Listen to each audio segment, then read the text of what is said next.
So you are the one who have been applying at all the firms continuously and not getting any response, or you are trying to seek a top tier firm internship but not getting any response on that too. And you are first generation and you do not have any contacts and any referrals where you can apply for internship.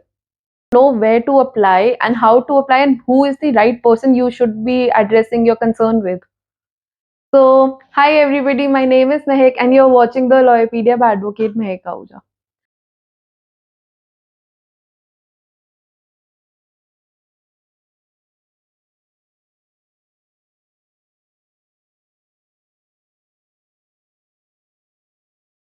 Creating this series, which is Q&A session, Ask Me Anything on Instagram, where I get a lot of questions from students like you to address such concerns. So मैंने part 1 बनाया था जिसमें मैंने बताया कि how did I start doing law, how did I pursue law, which is my favourite subject and how did I build up connections. So if you haven't followed me on Instagram, then what are you waiting for? On Instagram, I update daily about what am I doing, how am I pursuing my day, what book am I reading, which case I'm working on. Every small minute details I uploaded on Instagram. And cherry on the cake, I usually conduct a Q&A session, like ask me a question just like this, where I get a lot of questions from students like you. So through that questions मैंने एक series create की है on YouTube, that is Q&A session with Mehak Ahuja. और यहाँ video would be totally upon concentrating on this particular question which I have been receiving from XX person, which states internship, how can we get internship, what are eligibility criteria, where can we apply, whom to apply, all such questions. So let's get into the video. Firstly, a brief introduction about me. I am a first generation lawyer. I build my connections all over by myself here. I am practicing at Delhi High Court and district courts in Delhi. Particularly, I am being concerned with intellectual property rights, matrimonial cases, civil cases, and sometimes criminal cases. And मैं बहुत सारे webinars भी conduct करती रहती हूँ for students. And if you haven't followed me on Instagram or you are not updated with my YouTube channel, then you are missing a lot. So through my prior knowledge and experience, I have gained these 5 tips, which is going to be helpful for you a lot. And don't forget to like, share, subscribe to my channel and stay connected. So tip number 1 is जितने connections बनाओगे उतना आपको benefit मिलेगा. So how to make connections basically. मेरे को बहुत लोग बोलते हैं मैम आप बार-बार ये तो बोलते हो कि connections बनाओ, but connections बनाएं कैसे? So here are some further tips to that कि आप connections कैसे बना सकते हो. You can participate in lot of moot court competitions, mock trial competitions, inter college competitions or even in your college competitions. अगर आप अभी थोड़े से इंट्रोवर्ट हो, लाइक तो when I was in my 10th और 11th standard I was very introvert. मैं लोगों से बात नहीं करती थी. I used to sit quietly in class. I wasn't that active person, but then I realized that I am missing out a lot in this life. तो मैंने अपने आप को थोड़ा-सा एक्टिव किया, मैंने थोड़े कॉम्पिटिशन्स में पार्ट लेना स्टार्ट किया. I was good at writing, I was good at researching, which जो मेरे को नहीं पता था कि ये मेरी स्किल्स है. बट मैंने कॉम्पिटिशन्स में पार्ट लिया तो उससे मुझे आइडिया हुआ कि these are skills which nobody else have. तो मैंने वहाँ पे पार्ट लिया, फिर उसको मैं 1-2 कॉम्पिटिशन जीत गई तो उससे मेरा और कॉन्फिडेंस बूस्ट अप हुआ. तो ऐसे करके I had developed my skills, I kept on researching, reading और धीरे-धीरे करके वो मेरे स्किल्स जो हैं वो बढ़ते गए. Went in college, I tried to participated in lot of competitions. I tried to participate all inter-college competitions. I participated in AYF, I participated in parliaments, mock trials जो मेरे को नहीं भी आते थे, मेरे को प्रोसेस भी नहीं पता था कि कैसे होता है, but due to help of my seniors and colleagues और इवन द स्टूडेंट्स जो हमारी एज के होते हैं वो बहुत हेल्प करते हैं. And then you gradually learn the process. कोई भी कभी भी सीख के नहीं आ सकता है, but it is your willingness कि आपको कैसे सीखना है उसको. तो जब आप कोई भी ऐसे कंपटीशन में पार्ट लेते हो या कहीं पार्ट लेते हो या जब भी आप किसी भी चीज में पार्ट लेते हो, आप रेगुलरली कहीं जाते हो, you meet a lot of students, you meet a lot of people and that is what we call connection.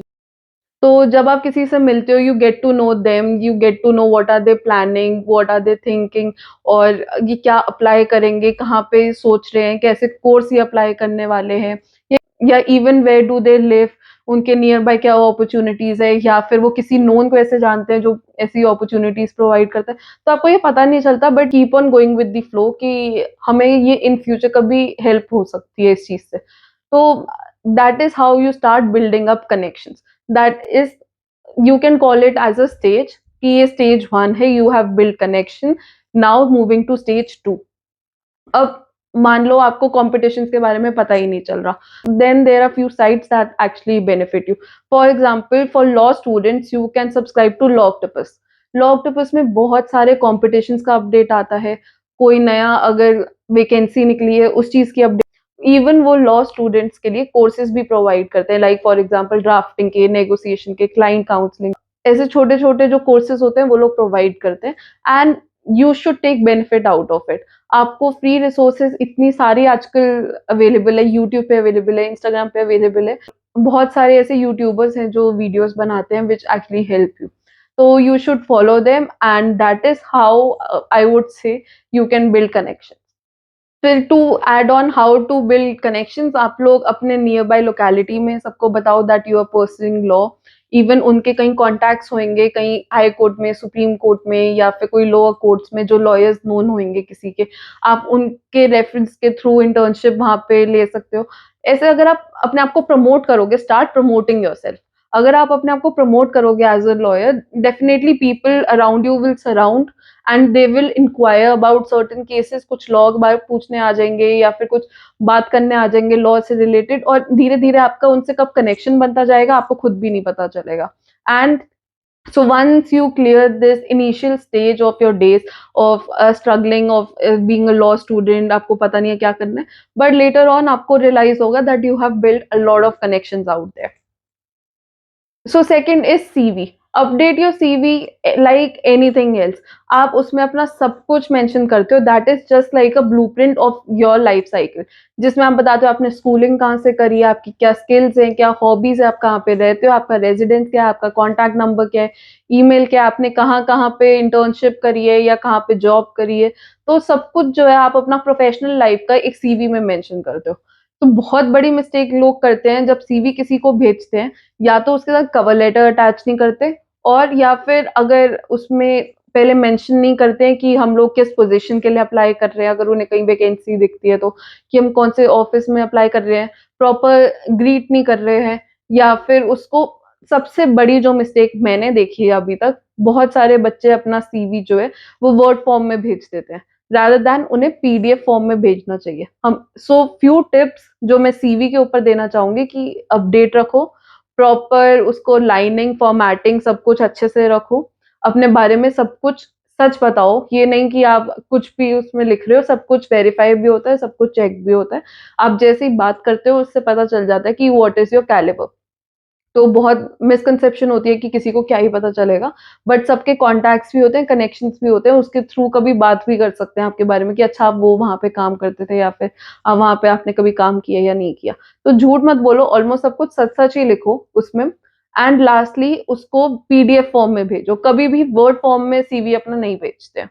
And cover letter अगर किसी ने माँगा है या नहीं माँगा, आपको हमेशा मेल में एक इतना बड़ा पैराग्राफ एटलीस्ट बना के, जो 5-6 लाइन्स का होता है, जो आपके सीवी का भी क्रक्स है, जो आपको सीवी को भी छोटे में लिखते हैं, वो आप मेल में भेजो, और वही ऑलमोस्ट सेम जो उनकी रिक्वायरमेंट है वो कवर लेटर में अटैच करके भेजो, चाहे कोई आपसे माँग रहा है या नहीं माँग रहा। बाकी जो भी उनकी रिक्वायरमेंट्स है, अगर कोई आर्टिकल माँग रहा है या फिर कोई न्यूज़पेपर कटिंग माँग रहा है या कुछ भी एक्स-वाई-ज़ेड, कुछ भी जो वो माँग रहा है वो उनका क्राइटेरिया पूरा करो। So this is the first step of applying for the internship. Now comes when they are not responding, what to do. You have applied certain places और वहाँ पे वो respond नहीं कर रहे। तो जब कोई respond नहीं करता है, you keep a follow up message. Follow up message का मतलब ये नहीं होता कि आप उन्हें एवरी डे पे मैसेज भेज रहे हो कि आप मेरा रिप्लाई नहीं कर रहे हो, आप मेरे को कॉन्टैक्ट नहीं कर रहे हो, बल्कि उसका ये होता है कि मैम और सर मे बी व्हाटएवर, आपने यहाँ पे अप्लाई किया है और you are looking for your answer whether I am selected और नॉट। तो आप वो आप मेल में अटैच करके भेजते हो, ma'am ma'am sir this is a follow up message कि I have applied and this is my resume again I am attaching if you have missed it by chance. So keep follow up regularly. बहुत लोग क्या करते हैं कि अपना CV भेज के फॉलो अप नहीं लेते हैं। वैसे एक पर्टिकुलर ऑर्गेनाइजेशन के पास हंड्रेड्स ऑफ सीवी आते हैं, तो उनमें से क्या होता है कभी-कभार कोई मिस हो जाता है, तो just a follow up reminder कि हम आपने सीवी भेजा था, so that would be beneficial. CV से रिलेटेड एक और क्वेश्चन ये आता है कि मैम सीवी हम बनाएँ कैसे? हमने तो कुछ किया ही नहीं अभी तक, वी आर फर्स्ट स्टूडेंट और वी आर सेकंड ईयर, अभी तक हमने कहीं पे इंटर्नशिप नहीं करी, कुछ नहीं करा। तो आप कुछ मत लिखो उसमें, आप ब्लॉग्स तो लिख सकते हो अगर आप फर्स्ट ईयर स्टूडेंट हो तो। आप अपने ब्लॉग्स लिखना शुरू कर दो। To tip number 3, create a LinkedIn profile. आपकी लिंक्डइन प्रोफाइल जो है वो बहुत स्ट्रांग होनी चाहिए, बहुत एक्टिव होनी चाहिए। Just like any other social media platform, अगर आप इंस्टाग्राम या फिर फेसबुक अपडेट करते हो, लिंक्डइन को आप प्रोफेशनली अपडेटेड रखो। और वो लिंक्डइन पे आप बहुत सारे प्रोफेशनल्स को फॉलो करो जो आपके आइडल्स है, जिनकी तरह आप देखते हो। एवरीबडी नोज कि लॉ में कौन फेमस एडवोकेट्स हैं, कौन सी फर्म्स अच्छी हैं, कौन सी ऑर्गेनाइजेशन अच्छी हैं। तो वो सब लिंक्डइन पे अवेलेबल है, वो सब अपने आप को अपडेटेड रखते हैं कि हम लोग अपनी फर्म में या अपनी ऑर्गेनाइजेशन में ये नई चीज़ कर रहे हैं, या फिर हमने ये न्यू एडिशन किया है, we are conducting this activity, we are open for other, this are vacancies. तो बहुत बारी होता है कि लिंक्डइन पे ही आपको पता चल जाता है कि किस ऑर्गेनाइजेशन में कौन-सी वैकेंसी निकली हुई है। देन पर ये आपको पता सिर्फ तभी चलेगा जब आप लिंक्डइन पे अपडेटेड होगे। So never miss an opportunity. LinkedIn पे आप बहुत अच्छी अपनी प्रोफाइल क्रिएट करो, और उसमें अगर आपने पहले कभी इंटर्नशिप नहीं करी है तो वहाँ पे आप ब्लॉग्स लिखो। ब्लॉग्स के थ्रू भी जब आप लिखोगे, कोई आर्टिकल लिखोगे, बहुत सारे लोग आपसे कनेक्ट होना शुरू हो जाएँगे अगर आपकी राइटिंग स्किल्स अच्छी होंगी तो। एंड एज़ अ लॉयर आपकी राइटिंग स्किल्स वैसे भी अच्छी होनी चाहिए। You should know how to do drafting because later on वो आपको हेल्प करेंगी। Tip number 4 is stay consistent and keep working hard. ऐसा नहीं है कि आप अपना एक दिन आपने कहीं पे अपडेट कर दिया that you are looking for opportunity and then you vanished off. आप कहीं से कुछ रिस्पॉन्ड नहीं कर रहे, कोई अगर आपको मेल कर रहा है या फिर कोई आपसे क्वेरी कर रहा है, तो stay updated with everything. Stay updated with your colleagues, stay updated with your nearby students, your locality members. हर किसी को बताओ that you are looking for an opportunity. अगर आपको कहीं से लगता है कि ये शायद मेरी कभी हेल्प भी नहीं करेगा, still contact them, still let them know that you are looking for an opportunity because referral matters. आप जहाँ पे रेफरेंस के थ्रू जा सकते हो, वहाँ पे बहुत कम चांसेस हैं कि आप किसी जनरल वे के थ्रू जाओ। देन अगर कोई आपको रेफर कर देता है, then you get your speed into 10x। वहाँ पे आप अप्लाई करोगे या वहाँ पे आप सिलेक्ट होने के आपके चांसेस ज़्यादा रहते हैं हमेशा। Last and final tip would be apply in placement sales, apply in exhibitions, visit any workshop। तो वहाँ पर आप जब किसी से मिलोगे and you let them know that you are looking for opportunity, I can guarantee you अगर आप 100 लोगों से मिल रहे हो और उसमें से आपको 20% पीपल विल रिस्पॉन्ड बैक। ऐसा नहीं है कि आपको कोई रिस्पॉन्ड नहीं करेगा या आपको इग्नोर कर देंगे, आपको रिस्पॉन्ड बैक करेंगे और आपको अपॉर्चुनिटी मिलने के बहुत ज़्यादा चांसेस हो जाते हैं इस चीज़ में। तो उनके कॉन्टैक्ट नंबर्स ले सकते हो। So my criteria of particularly in this field was, अगर मैं 100 प्लेसेस में अप्लाई कर रही हूँ, I was guaranteed that 20% people will respond me back. तो आप हंड्रेड्स ऑफ इंटर्नशिप अपॉर्चुनिटीज में अप्लाई करो, 100 पीपल से मिलो, कीप योर टारगेट एज 100। क्योंकि अगर आप जब आप 100 टारगेट करते हो तो एटलीस्ट 20 आपको रिस्पॉन्ड बैक जरूर करते हैं। तो I hope you find this video helpful, and if you have further questions then I will be attaching my next Q&A session on Instagram। आप वहाँ पे अपने questions post कर सकते हो। So if you have any further questions, I will be coming up with another Q&A video जिसमें आप अपना question मुझे बता सकते हो या भेज सकते हो। I'll definitely respond back to it।